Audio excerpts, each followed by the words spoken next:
Hello everyone, you're listening to SMUBE's Campus Radio, Say What You Want to Say.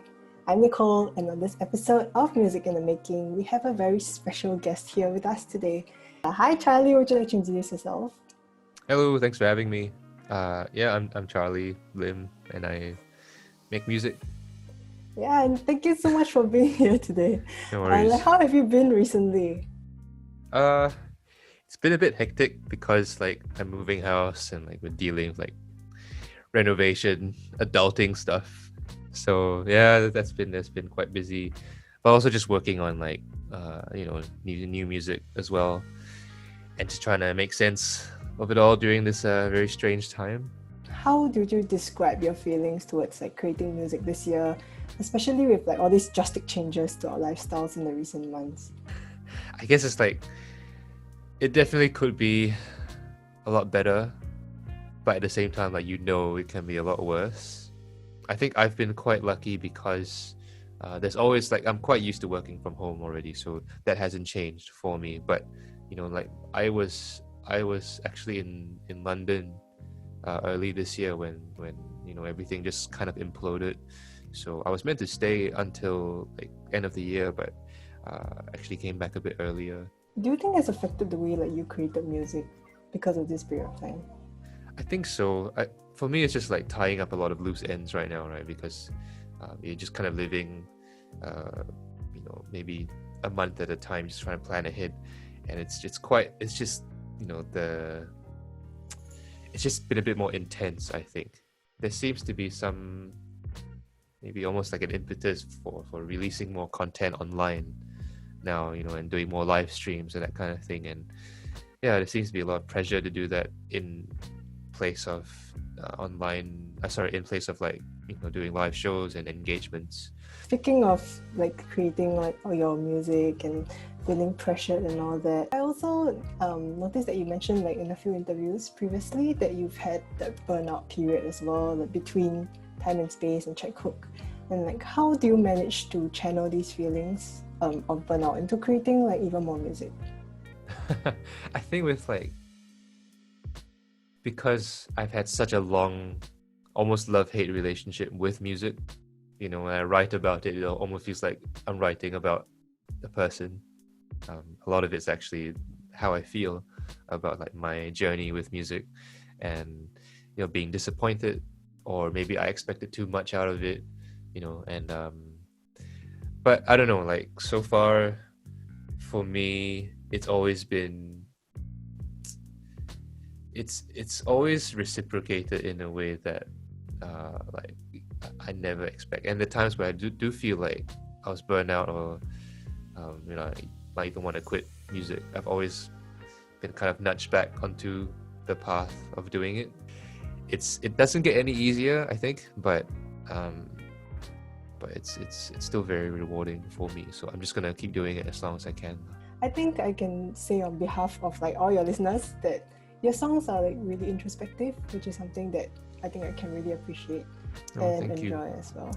Yeah, would you attribute that to your personality or nature as a person? I'm definitely an overthinker, so yeah, I guess you can say I'm playing to my strengths. Yeah, but I think generally I like stuff that is more mellow and a bit more inward looking. But I enjoy it because it also gives me the there's more room to play with dynamics. So if you're just kind of if you're just loud all the way, there's no room to play with any juxtaposition in dynamics. So I do like being able to start from something really small and then grow it if need be. And also I want to know then what is your life philosophy like? My life philosophy, I think what I said earlier about the whole it could be worse, but it could also it could be better, but it could also be worse. That has been my motto lately. It is what it is, and then you just try and be realistic about it. I think it's very hard to be a realist, right? It's you're either, because I'm quite bipolar as a person, and I'm either just over the moon about something or very negative about something. So I think trying to find that balance has been like tricky and very hard, especially for someone like me. So I think that's always been like my goal, you know, or at least like my compass. I have to try and like figure that out. I think that's a good mindset to have, like just take it as what it is. Like, don't think too much about it. Exactly, because I do think too much about it, right? So I just have to try and just live in the moment. It's all the cliches, right? And like the whole, like, you know, it's all about the journey, not about the destination, that kind of thing. Yeah, it's all true, but it's really hard to put into practice. Easier said than done, I would say. Yeah, for sure. And I think there are actually a lot of people that brand you like the face of the local music scene. Like, what are your thoughts on this title actually? A lot of people, you mean like yourself, or? Because I don't know. I don't think that many people know who I am or what I do. Yeah, I don't know. I mean, like if I don't get mobbed, like when I go on the street, which I think is a great thing, by the way. The pressure I put is all like on myself. Yeah, and I think that is a lot more than what I think people think about me. Yeah, I think I'm definitely a lot harder on myself than what I imagine people might expect me to be, or to live up to a certain standard of sorts. I think also judging based on that, you said that you put a lot of pressure on yourself. I also remember that you mentioned last year, like, you were unsure of what this like success meant to you. Like, have your thoughts on that changed at all, like, in the past year? Yeah, I think the older I am, the more I find like ambition doesn't make me happy anymore. Yeah, I think when you're young, you have all these goals, and I want to play this venue, I want to be number one on the album like charts or whatever. I find like a lot of that becomes more and more irrelevant to me. Like, it doesn't make me as happy. Yeah, I mean, I don't know. I think maybe like you just stop needing as much validation from other people. If I'm playing the game, I'm just having fun doing it. Like, I'm not gonna be upset if I don't win all the time. And I think that itself takes a lot of unnecessary pressure off myself, and I can just focus even more on what I need to say in what I do. Yeah, so if anything, it's helped me in my like writing process. So is it safe to say that like you don't look at this as like a job anymore, more like just something that you really want to do? No, I still think it. I think maybe it's also reached a point where I can do it as a job, right? And like, and in that sense, I have to kind of change my mindset a bit. Like, if I want to, I think, ironically, the higher quality of writing, I think the less I need to care about what people think. I think, speaking of which, I understand that you moved to Melbourne with your family. How was the music industry in Australia, like, different compared to Singapore? I think the scene here has changed so much, in just the last 10 years alone. I think we're definitely nowhere as it's not as saturated as a place like Melbourne, for example, in terms of talent, and we don't have that many performance venues. But at the same time, there's a lot more opportunity and also government support that we get here, which is good. I get asked this question a lot, like, what do you think, where do you think you'd be if you continue staying on in Australia? And I don't know, I really don't know. But I just kind of ran with whatever opportunity that I had. And ironically, there was a lot more for me to do in Singapore at the time. Yeah, so I just kind of ran with it. And, after, I think, was it like 3 or 4 years going independent, I signed with Universal. So that has been 4 years. So it's been a while in Singapore already.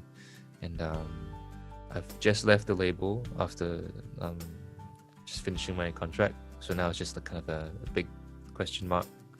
I think now having a bit of freedom is nice. I mean, not to say that I won't ever sign with a label again or a major label, but I think for now, like, just having a bit of time to breathe is good.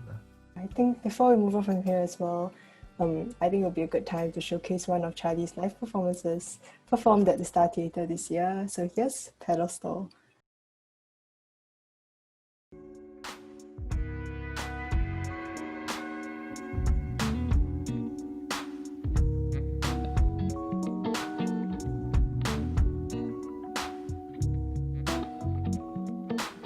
Some people have got their theories that the heart is supposed to be a house for the soul. Well, I've got my fair share of queries. When will my life find its way back home? Yeah. Philosophy keeps me going round in circles, just like how I chase you like I chase my tail. The world ain't gonna start spinning 'cause I ain't got you. How did you get to the top of the hill?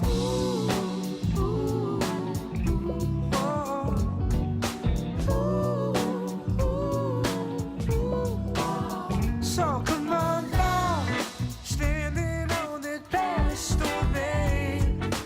Don't you wanna get together? Come on down, swinging like a pendulum head. You gotta let me know where this is going sooner or later.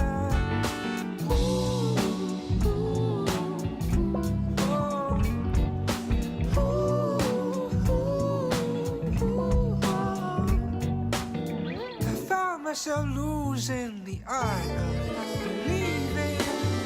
Someplace somewhere down along the line, she came and went and left me here so alone. But somehow I've never felt so alive. Here I am now, messy in my misery. Though you dropped me like a bomb and you hit me so hard with your cold technique. Hold on. I often wonder how you get to play with gravity, but don't you get it there? All I really wanna know is what you really need.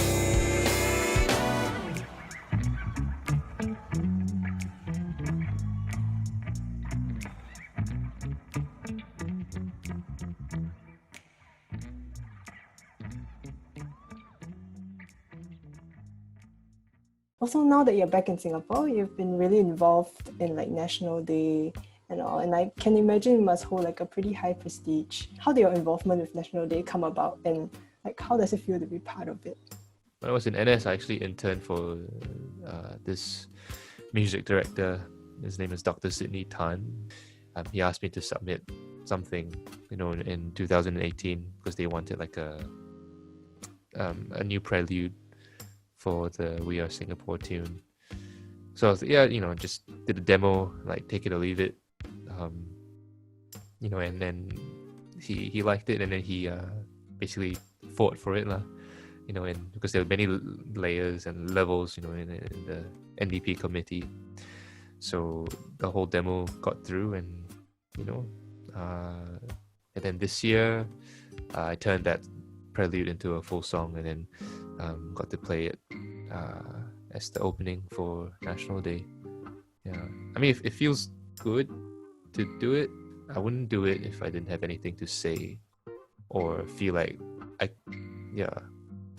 can't contribute from like an artistic point of view, like a songwriter's point of view. I also noticed that I saw on Mothership also lah, but you were donating all like your proceeds to for the rest of the year to the TWC2, which stands for Transient Workers Count 2, and it's raining raincoats. Like I think it's really admirable to see that you contribute back to society, and like especially during this pandemic, where like these like target beneficiaries for these organizations being migrant workers, I think they really need a lot of like special attention.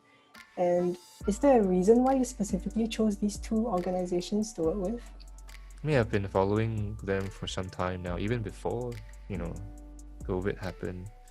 It's something that, I've been thinking about for a long time, and like, how can I actually help as a musician? And sometimes you feel so far removed, from this. So if this is one thing that I can do, and then it's really the least I can do to get some attention on them. And I think also many of us don't really appreciate like how blessed we are. Yeah, definitely. Yeah. And I think also like before we end off, I also want to ask you like, do you have any upcoming plans for your music in the future, and then what can we look forward to?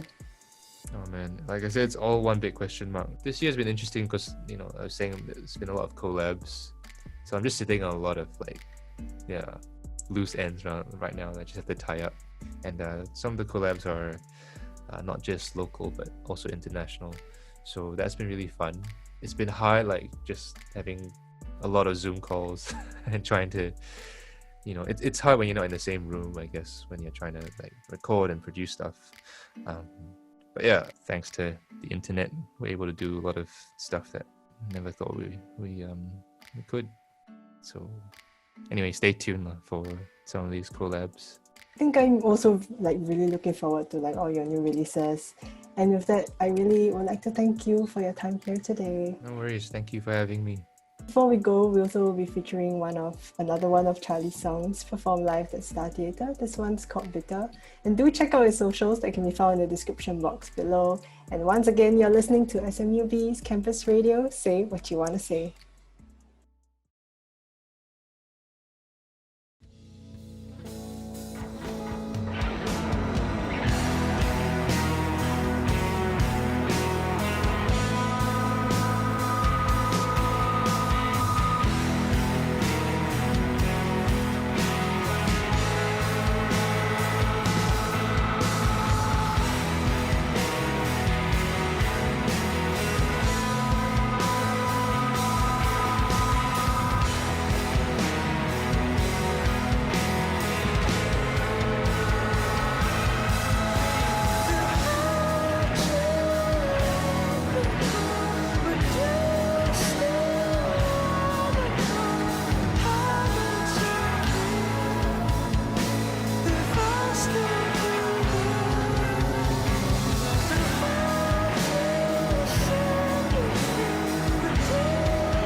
Have you had enough? Without the danger, you don't have to ask for this sparkling moment. Or soon